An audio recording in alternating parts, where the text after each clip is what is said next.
Belumnya kan ya Pak ya, silakan Pak. Assalamualaikum warahmatullahi wabarakatuh. Selamat siang semuanya.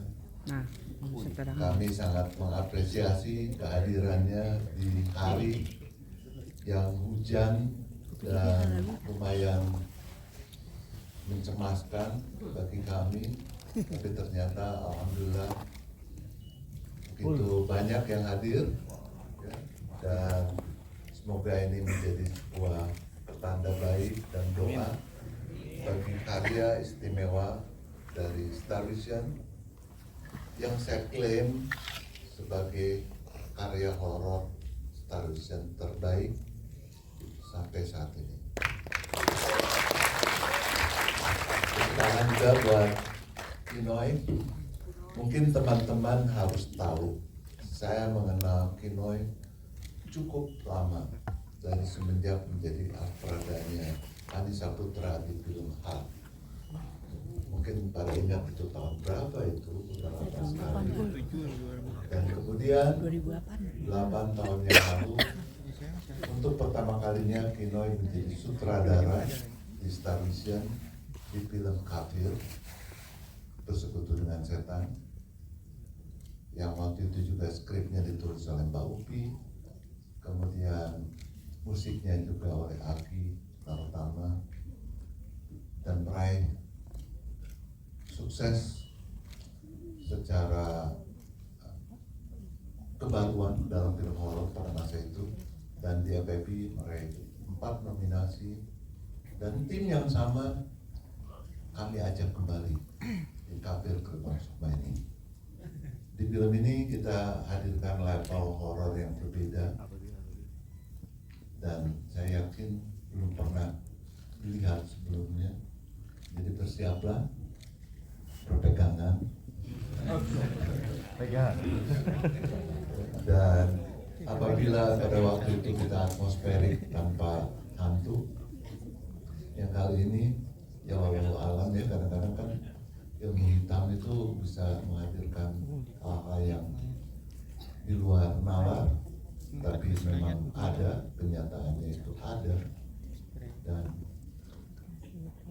ini adalah sebuah persembahan yang sangat kami banggakan. Semoga bisa diapresiasi dengan baik dan dikabarkan, karena kami tahu banyak sekali film horor yang hadir setiap minggu, tapi saya rasa horor yang berbeda seperti ini, aku bilang ke Kinoy ini pencapaian yang sangat luar biasa. Kami itu di Star Vision itu kalau berkarya itu kita berkarya dengan spirit kebersamaan, kekeluargaan, dan selalu saling mengingatkan untuk selalu memberikan yang terbaik bagi penonton. Kami mencintai penonton kami sangat menghormati penonton kami, sehingga apa yang hendak kami suguhkan, seyogianya juga memberikan sesuatu bagi teman-teman yang hadir hari ini di sini. Mungkin itu saja, tadi sudah sampaikan, ini mengawali tahun 2026, ya tentunya harus pakai tim yang terbaik. Sejauh ini Petaka Gunung Gede masih menjadi box office tertinggi dari Star Vision. Siapa tahu berkat doa bersama hari ini dari kalian bisa kita pecahkan yang karya ini. Insyaallah. Wassalamualaikum warahmatullahi wabarakatuh. Teman-teman yang sudah hadir hari ini, di mana hari ini Jakarta sangat dingin ya, dari pagi udah hujan kayak gitu. Tapi mungkin setelah nonton Kafir jadi panas lagi kayak gitu, Kafir Gerbang Sukma ini.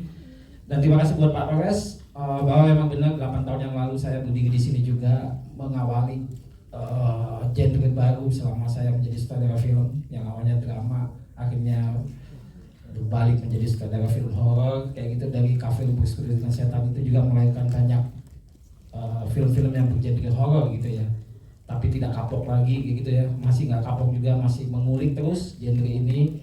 Dan semoga, saya happy sekali, sangat senang sekali, dan emang nggak sabar lagi untuk menyuguhkan Kafir Gerbang Sukma ini ke penonton, ke teman-teman media yang sini sebagai penonton pertama, karena ini sebuah kerja kolaboratif yang sangat kekeluargaan sekali, dari hati semua pemain apa semuanya, tidak ada hambatan yang sangat spesifik kayak gitu ya. Jadi semua berjalan dengan baik dan hasilnya juga memuaskan kami. Semoga ini juga dirasakan oleh penontonnya. Terima kasih. Terima kasih Mas Gino dan juga Pak Marwes. Karena apa ya? Karena sejujurnya saya itu biasanya nggak pernah mau disuruh nulis sequel. Ini karena Bapak. Jadi akhirnya saya pikir gitu. Nah, benang merah yang saya ambil adalah sebenarnya ini ceritanya kan basic, human banget ya. Semua itu diawali dari keserakahan gitu. Bagaimana manusia selalu memiliki keserakahan, ingin memiliki sesuatu yang bukan haknya dia. Itu kan di awal kafir, di awal itu kan seperti itu. Nah, itu yang saya bawa ke cerita ini. Jadi ketika dia ingin menginginkan sesuatu yang bukan haknya, dia melakukan hal yang sebenarnya tidak baik, seperti dia bersekutu dengan setan, dia menghalalkan segala cara. Masalahnya ketika kalian sudah bersekutu dengan setan, di kafir gerbang Sukma ini, ketika Sri sudah berusaha untuk memagari keluarganya, melindungi keluarganya, dia berharap bahwa semuanya sudah selesai di masa lalu. Itu tidak, karena iblis itu tidak akan berhenti memperdaya manusia, apalagi Sri yang sudah pernah bersekutu dengannya gitu. Jadi ketika Sri berusaha untuk hidupnya berjalan lurus, tapi si iblis ini lebih hebat lagi untuk memperdayanya gitu. Jadi akhirnya mau tidak mau Sri itu harus keluar dari ruang yang sudah dia pagari, di mana akhirnya itu menjebak dia dan membahayakan lagi kehidupan keluarganya. Terus apalagi yang baru ya kalau misalnya hanya cuma keluarga kecil mereka ini, makanya kita hadirkan si kakek dan nenek itu gitu kan. Di kafir gerbang Sukma ini kita lihatin bahwa Sri hidup dengan traumanya dia gitu kan. Traumanya dia atas masa lalu, atas perbuatan dia, atas dosa-dosanya dia. Pada akhirnya dia menjadi sosok yang berusaha sangat melindungi keluarganya, melindungi keluarga kecilnya, anak-anaknya gitu. Tapi sikapnya itu jadi terkesan kayak berlebih-lebihan. Tapi sebenarnya itu adalah usaha dia terakhir lah, usahanya dia untuk melindungi, memagari anak-anaknya. Lagi-lagi iblis lebih pandai dari itu, lebih pandai memperdaya manusia. Di sisi lain ada juga Hanum. Sebenarnya Hanum tuh harusnya kan dia sebenarnya ibaratnya dikasih kehidupan kedua ya, dia bisa hidup lagi. Tapi sekali lagi bahwa ada keinginan besar keserakahan ketika dia melihat kehidupan orang lain lebih bahagia, dia tidak bisa menerima itu, ya lagi-lagi akhirnya iblis masuk ke dalam dirinya dia. Jadi intinya ketika kita sudah bersekutu atau meminta sesuatu kepada iblis, ya dia tidak akan pernah membiarkan kalian hidup lurus, karena dia akan datang dari arah depan, belakang, kiri, kanan untuk memperdaya gitu. Oke, teman-teman, gitu. Dari satu benang merah yang seperti kata Pak Marwes sangat relate dengan kita ya, keserakahan, ingin memiliki suatu hal yang bukan seharusnya milik kita. Dari Mbak Dea, bagaimana proses brainstorming tadi kan sempat harus digali lagi lebih dalam, tidak cuma satu dari sisi keluarga Sri, tapi akhirnya melahirkan karakter-karakter baru. Seperti apa prosesnya? Awalnya tuh sempat sama Mbak Upi kita brainstorming dulu ya, apalagi ya cerita yang harus dilakukan di kafir gerbang Sukma ini gitu. Kalau cuma dendam juga dendamnya seperti apa ya, itu yang di sini kita gali lagi kan, kayak dibilang Mbak Upi tentang keserakahan tadi. Jadi sebenarnya apa yang terjadi di hari ini tuh adalah kumpulan semua yang kita lakukan di masa lalu kan, dan itu tuh ternyata tidak pernah selesai, apalagi kita bersatu dengan setan, dan itu terus berlanjut sampai akhir hidup kita kalau kita udah bersatu dengan setan.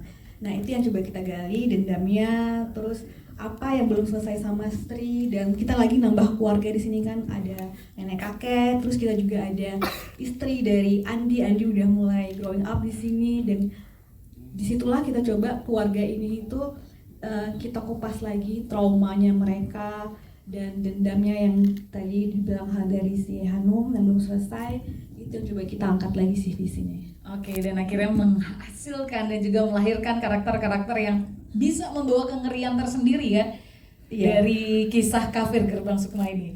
Baik, saya akan